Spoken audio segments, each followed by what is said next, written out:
What's good, people? Thank you for joining me on the channel. My name is Ryan White, aka Steelers Source, and so if you're coming from the Instagram, thank you so much. I appreciate the support. I'm back with another breakdown. This time, Steelers versus Vikings, taking place in Ireland, Sunday morning, 9:30 Eastern, at Croke Park.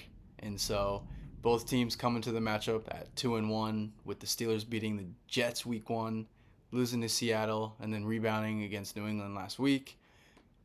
Minnesota, on the other hand, beat Chicago in that primetime game during JJ McCarthy's rookie debut. Had a great fourth quarter, by the way, and then they ended up beating Cincinnati last week in a huge blowout. Their defense showed out against the Burrow-less Bengals, and yeah, Minnesota comes in as a slight favorite according to Hard Rock Bet at about minus 145, and the Steelers are plus money at plus 120, and so should be a close one. Feels like it could be a defensive matchup, and I'll get into the specifics of that in this video. The last matchup was in 2021. Minnesota won 36 to 28. The Steelers are 8 and 10 all time against the Vikings, and if you remember, that game in 2021 was really weird. Minnesota jumped out to a 29-0 lead. Dalvin Cook ran all over the Steelers defense for like 200 yards total. But it was the game where Chase Claypool just was tripping. He had that really stupid penalty where he was like pointing into the face of some Vikings player. It got him a personal foul. Mike Tomlin ended up benching him. I think he had some other.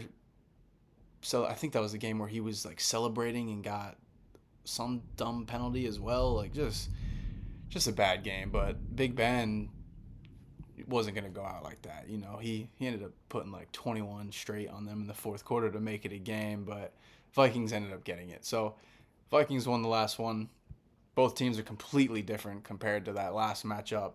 And so, yeah, the in terms of the injury report, Alex Highsmith remains out. He probably will miss another couple of weeks with that ankle injury he suffered against New England. Deshaun Elliott making his return is huge this week for the Steelers. He was a full participant in today's practice in Ireland. And so coming into the year, Elliott was sort of the guy that was going to be the communicator on the back end. And I think it switched to Ramsey since he's been out. And Ramsey wasn't prepared for it. The Steelers weren't prepared for it. And I think we've seen some lapses of communication on the back end. And so just getting their guy back, especially getting Jabril Peppers as well last week. And so just adding Elliott and Peppers into this secondary is going to just take it up a notch, regardless of how bad they've been playing. There will be improvement with those two players. And then once Joey Porter's back, whether it be this week or next week, it's just going to get even better. So they've only had about a quarter and a half or a quarter of game time completely together before Porter got hurt in that first one. And so I can't wait to see this secondary all together. And so just with game reps. Jalen Warren popped up on the injury report in the last day or two. Jonnu Smith as well. Both of those guys with resting / hip for Jonnu and knee for Jalen. And I'm just expecting those were cautious rests. They were both limited. And so just some nagging injuries to pay attention to. I'm sure it's nothing too serious, as it wasn't really mentioned before today. On the Vikings side of things, JJ McCarthy got injured in their second game, and so he's been out. Carson Wentz is in his spot. They're without Donovan Jackson. They're without Andrew Van Ginkel, who leads their defense in tackles right now. He's got a couple of sacks as well. He's honestly a great playmaker on that defense. And so they're missing some starters. Aaron Jones is also injured, and that's honestly allowed Jordan Mason to free up his game. He had a big game last week, over 100 yards against Cincinnati. And so that's kind of been the strength of the Minnesota offense, Jordan Mason. And yeah, speaking of the Minnesota offense, let's get into some of the numbers and kind of what they like to do. They're led by, obviously, Kevin O'Connell, the mastermind. coming from that Sean McVay tree, uses a lot of pre-snap motion, targeting mismatches. It's really like the 2025 offense, like just this era's. Like there's like 10 coaches in the league that kind of get it, and Kevin O'Connell is honestly near the top of that list, if not the top of that list, with guys like Shanahan and McVay, and just the creativity and the aggression is just needed in today's game. A lot of these coaches are stuck 10, 15, 20 years in the past, and it's not working.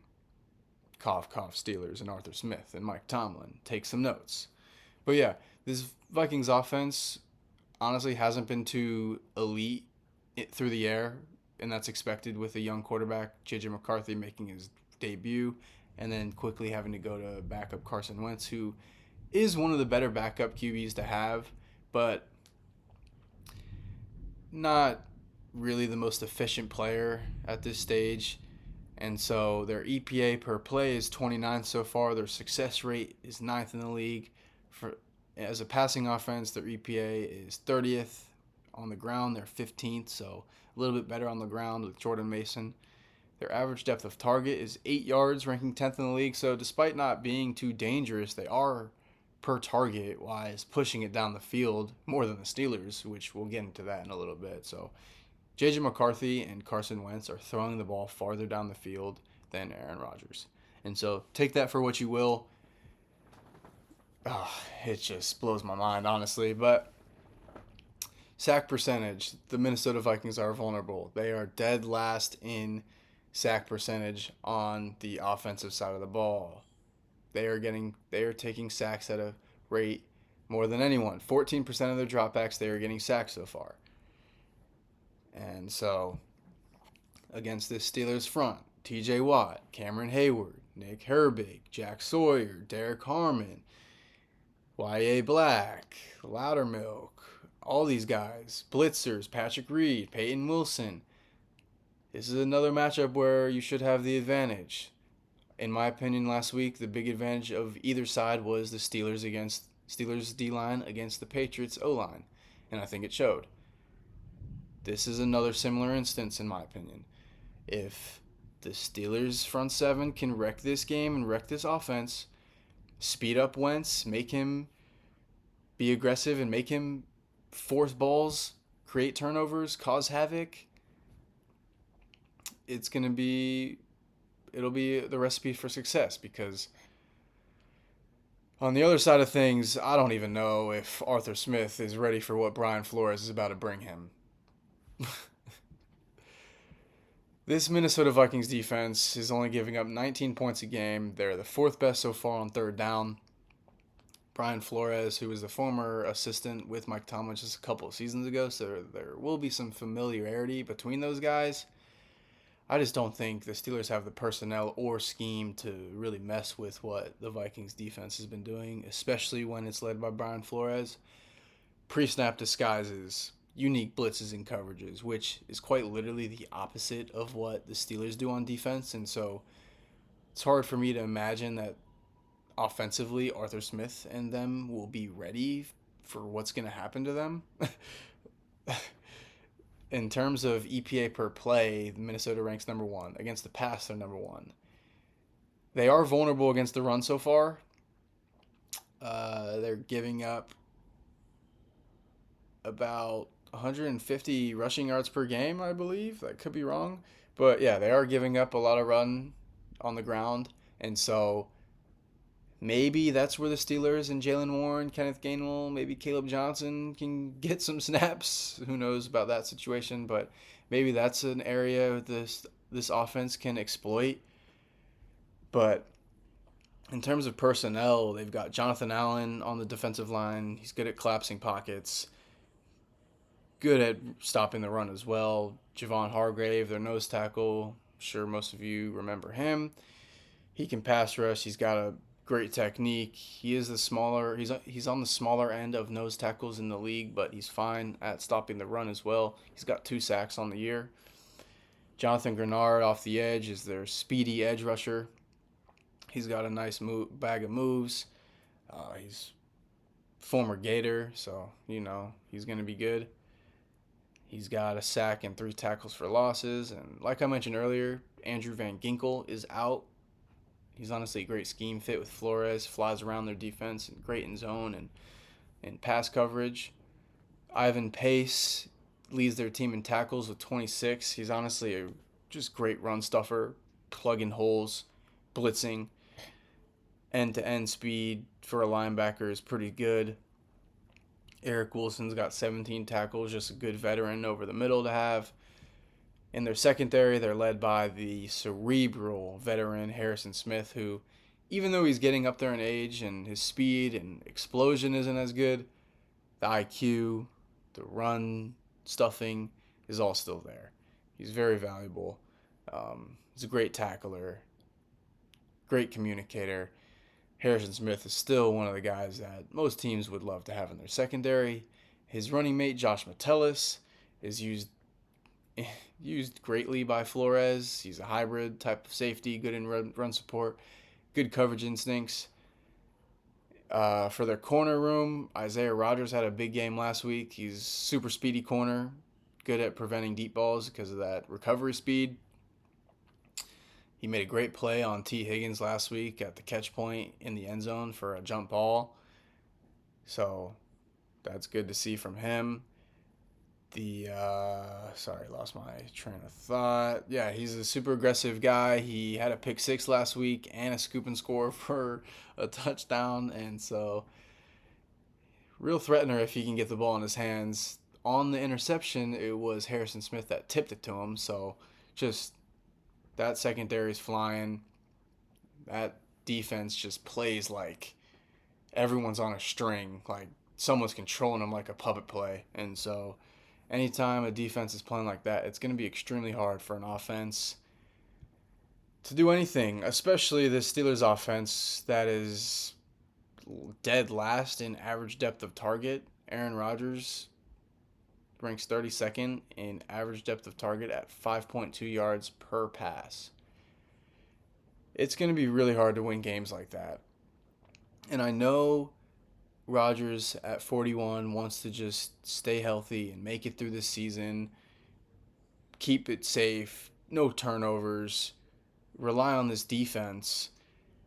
At some point, the Steelers offense has to get more aggressive because this is not going to work. I mean, if you just want to make the playoffs and lose again, sure. If that's the ultimate goal, maybe this will work because it's kind of been what we've seen the past few years. It's really since 2016, 2019, 2020, really, since the offense hasn't been good. But, yeah, at some point, Rodgers is going to have to take more chances. Arthur Smith is going to have to dial something up that gets more aggressive. I mean, they rank 21st in EPA per play, 25th in success rate. It's just not good. They're only averaging 262 total yards per game, 24 points a game, 63 rushing yards. I mean, Jaylen Warren last week had like 18 carries for 48 yards, and most of his yards were after contact. He's getting hit behind the line of scrimmage. It's going to be hard to run the ball like that. I showed every single run block rep this week on the Steelers Source Instagram, as well as every pass block rep. And so you guys should go check those out if you didn't see them. I will be dropping the film on those every single week if you guys want. It's honestly pretty interesting to me. But yeah, in all honesty, the Arthur Smith versus Brian Flores is a complete mismatch. Maybe there's a chance this Steelers offense can pull something out of a hat, but I just don't see it. They haven't shown it in years. What are they going to change for this game going to Ireland? It just feels like this game could be another one of those. Honestly, might look just like last week. So, trying to think if I covered everything I wanted to cover. Yeah, I mean, Steelers offense is going to have to find something at the end of the day. Because the defense should be able to contain a Carson Wentz-led offense, even with all of their weapons.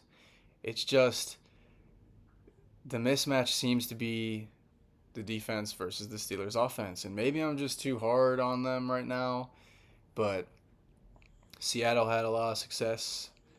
New England stopped them last week, and so if New England and Seattle had success against them, I think this defense that's been playing at an extremely high level is going to be able to do it. And so, with that said, in terms of predictions, sorry if people are going to be mad at me, but I honestly think the Steelers are going to lose this game. And I don't really pick them to lose much as the biased fan in me that I have in my heart just a little bit.